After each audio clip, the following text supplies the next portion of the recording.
नमस्कार दोस्तों, banking update channel में आपका हार्दिक स्वागत है। फ्रेंड्स, 1 जनवरी 2022 से बदल जाएंगे बैंक डिपॉजिट लॉकर के नियम। आरबीआई ने नए गाइडलाइंस जारी किए हैं।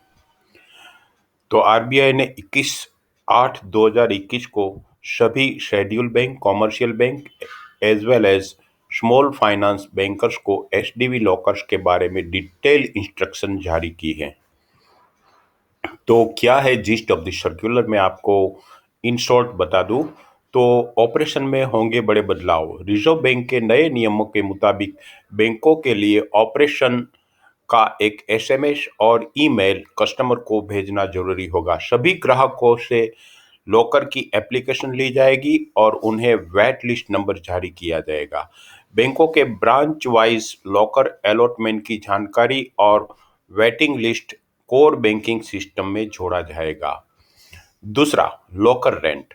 लॉकर का उपयोग करने पर बैंकों को संबंधित ग्राहकों को एसएमएस और ईमेल भेजना पड़ेगा। लॉकर को एक जगह से दूसरी जगह शिफ्ट करने पर ग्राहकों को पहले ही सूचना देनी होगी। इतना ही नहीं, लॉकर किराए के तौर पर एफडी का इस्तेमाल भी किया जा सकेगा। इसके ब्याज से किराया राशि की कटौती की जा सकेगी। इसके लिए टर्म डिपॉजिट की रकम इतनी हो सकती है कि इससे लॉकर का 3 साल का किराया और जरूरत पड़ने पर उसे तोड़कर खोलने का खर्च निकाला जाए। बैंकों को लॉकर रूम में प्रवेश या बाहर निकलने का सीसीटीवी फुटेज कम से कम 180 दिन तक रखना होगा। इसके माध्यम से सुरक्षा और कड़ी होगी। दूसरा ये नियम है कि if locker rent is collected in advance in the event of surrender of the locker by customer, the proportionate amount of advance rent collected shall be refunded to the customer. इसका मतलब यह है कि अगर आपने 1 जनवरी 2022 को एक लॉकर किराए पर रखा और सिर्फ 6 महीने रखकर आपने ये लॉकर सरेंडर किया, तो आपका आधा रेंट आपको वापस दिया जाएगा। दूसरा, बैंक के लॉकर में गहने या किसी अन्य कीमती चीजों को रखते हैं तो ये खबर आपके लिए है। दरअसल भारतीय रिजर्व बैंक ने बैंक लॉकर किराए पर लेने के संबंधित दिशा निर्देशों में संशोधन किया है। रिजर्व बैंक ने संशोधित निर्देशों में बैंक के लिए मुआवजा नीति और देनदारी का विस्तार से उल्लेख किया है।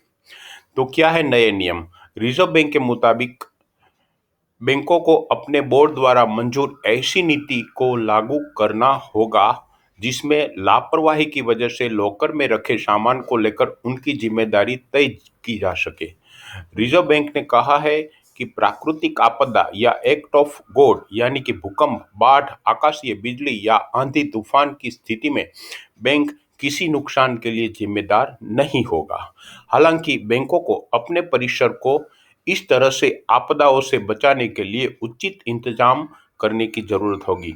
इसके अलावा जिस परिसर में सुरक्षित जमा लॉकर है, उसकी सुरक्षा की पूरी जिम्मेदारी बैंक की होगी। निर्देश में कहा गया है कि आग, चोरी, डकैती या सेंधमारी की स्थिति में बैंक अपने दायित्व से हट नहीं सकती। इस मामलों में बैंक का दायित्व लॉकर के वार्षिक किराए का 100 गुना रहेगा।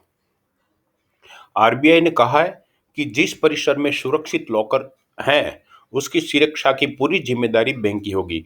निर्देश में यह भी कहा गया है कि आग, चोरी, डकैती, सेंधमारी हालात तूफान में हट नहीं सकता।